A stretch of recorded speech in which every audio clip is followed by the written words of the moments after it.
These are all of Luffy's various forms explained, ranging from his most powerful to oddest. He begins with his base form, which is his normal state without any equipment or upgrades because of his devil fruit power, the Gomu Gomu no Mi.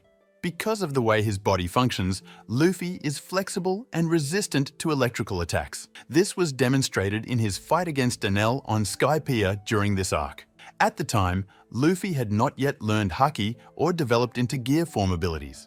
As a result, he defeated Enel in his base state by using his rubber abilities to negate Enel electric devil fruit powers. Furthermore, even though he still has a relatively small build in comparison to all of the other formidable opponents he has faced, Luffy has significantly increased his physical strength to match them in their base form. Luffy has defeated progressively stronger opponents during his adventure because of his amazing fighting abilities and almost indestructible willpower. When Doflamingo is about to kill Trafalgar Law, Luffy swoops in and saves him, literally going toe-to-toe with Doflamingo like it was nothing.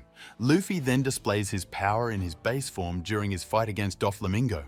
His stretching abilities also allow him to perform unique maneuvers like inhaling air to create gusts of wind, or using his limbs to maneuver mid-air and avoid fatal attacks. We now have equipment. The first appearance of Gear 2 occurred during the Enies Lobby arc, a crucial segment in which Luffy and his group must battle the powerful CP9 organization in order to save a crew member, Nico Robin. During their fierce encounter on the roof of the Tower of Justice in Enies Lobby, Luffy utilized Gear 2 to demonstrate his increased speed and power, which caught Bluano unprepared and allowed him to launch quick and accurate strikes. The method involves him increasing blood flow, which greatly increases his strength and speed. However, there is a drawback to this technique. Each time he uses it, his body takes a hit, shortening his lifespan. Nevertheless, Luffy is a determined man, so he did not let the setback stop him from improving Gear 2. Luffy kept pushing the boundaries during the Thriller Bark and Marineford arcs, progressively becoming more adept at using the technique and reducing the physical toll it took on his body. Another of the most famous instances showing Luffy's development as a Gear 2 user was during the Marineford War, just as the stakes were getting closer. When fighting against Admiral Kizaru, Luffy repeatedly demonstrated his mastery of the form by activating it during his fierce clashes with Marine Admirals and Warlords of the Sea. Luffy showed off his ability to quickly engage Gear 2 and use it in short bursts to preserve energy while preserving peak performance. By using this strategy, he was able to match Kizaru's lightning-fast reflexes and unleash deadly blows. Speaking of catastrophic blows, Luffy's Gear 3 form was extremely powerful. This method was initially used in the Enies Lobby arc and continued to develop throughout the series, demonstrating Luffy's cunning and will to get through any challenges he encountered. Gear 3 is based on Luffy's Devil Fruit talent as opposed to Gear 2, which concentrates on giving him more blood-floating power and speed. Gear 3, on the other hand, uses his extraordinary lung capacity to manipulate his own body structure. Luffy expands his bones, especially in his arm or leg, to create enormous limbs that can withstand extremely strong strikes. One of the first times Luffy used Gear 3 was in his fight with Rob Lucci, the top dog of CP9. Although the battle was tough, Luffy used Gear 3 to destroy Rob's building and end the fight. However, using Gear 3 had its challenges at first. First, the inflation process caused Luffy's limbs to become massive, which hindered his mobility and agility. This put Luffy at a significant disadvantage against opponents who were swift and agile, because he found it difficult to control his enlarged limbs and land precise attacks. This was demonstrated in his fight with Gecko Moria, where his size made him vulnerable to attacks from Moria's shadow-based abilities. Second, Gear 3 after use would shrink Luffy down to size to that of a child, making him effectively useless in battle. This was exhibited in his fight against Rob Lucci. The theme of Luffy's capacity for adaptation and improvement appears frequently in One Piece, and Gear 3 is clearly no exception as the story went on. Luffy improved his command of this form. While figuring out how to use it more effectively and efficiently, he found that he could use the inflation and controlled bursts to keep his mobility while using his large arms to deliver powerful blows. Although Luffy's Gear 3 arms are fairly large, they are not as large as his Gear 4 Bounce Man form. In order to confront the Warlord of the Sea, Doflamingo, Luffy used this specific form, which was initially revealed during the Dressrosa arc. In this form, Luffy gains muscle and becomes notably more energetic, which highlights Luffy's mastery of Haki, particularly his use of Armament Haki to strengthen his rubbery body. This transformation amplifies his strength, speed, and overall combat to unbelievable levels. One of the memorable episodes that featured Luffy's Bounce Man form was during his infamous battle against Doflamingo in the Dressrosa arc. In this intense confrontation, Luffy unleashed Gear 4th Bounce Man to counter the Doflamingo's string-based attacks. Luffy showed increased physical power and resilience, allowing him to trade blows with Doflamingo on an equal footing. This technique not solely revealed Luffy's commitment to defend his friends and allies, but also his ability to continually improve his combat methods to beyond only brute might. By using his rubbery arms and legs to store and release kinetic energy, Luffy was able to create rapid motions and deliver powerful strikes that had a rubber-like rebound effect similar to that of a rubber ball bouncing back upon impact.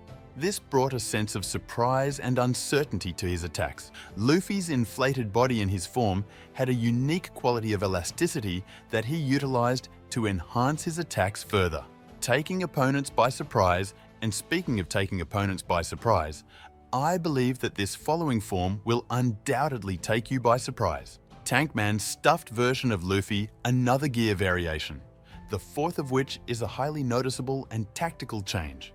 The idea behind the Tankman Stop version comes from Luffy's remarkable metabolism and rubbery physique. In this form, he fills up his mask by eating a lot of food, which makes him appear spherical and bouncy.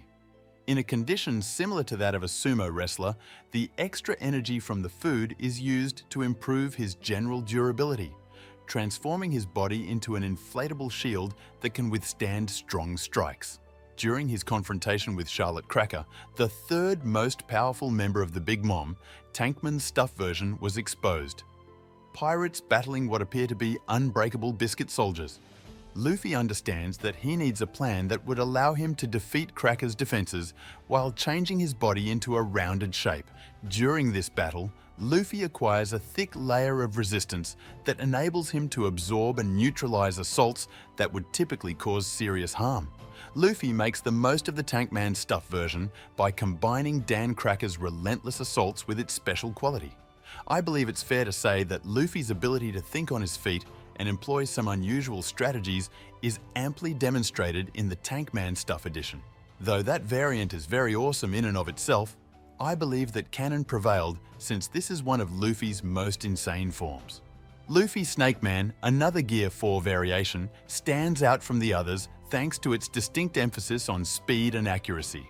Luffy has 4 different states in which he can move like a snake. As you might expect, this allows him to launch quick, unpredictable attacks that surprise enemies. The first time we see this form is when he engages in a fierce battle with Charlotte Katakuri, the most formidable pirate in the Big Mom crew. Katakuri has extraordinary observation haki, which allows him to see seconds into the future. Luffy realized he needed a form that could match Katakuri's future sight. Using his rubbery flesh in a pattern of snake-like movement, Luffy unchained Snake Man to level the playing field.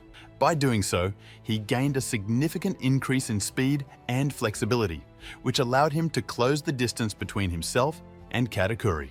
Snake Man's movements help Luffy deliver precise and rapid attacks that consistently keep Katakuri on the defensive, breaking through his guard and landing those powerful blows that were missing earlier.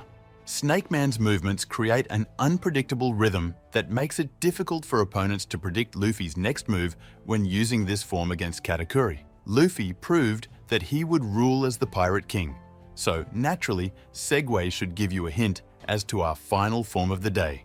This might be the opportunity you have been waiting for. Gear 5th Sun God. Nika Well Gears. 1 through 4 have held the attention of viewers for decades, and this new form, along with the awakening of his Devil Fruit, will outperform all of his other forms. The powers of Gear 5 elevates Luffy's fighting skills to previously unheard of levels.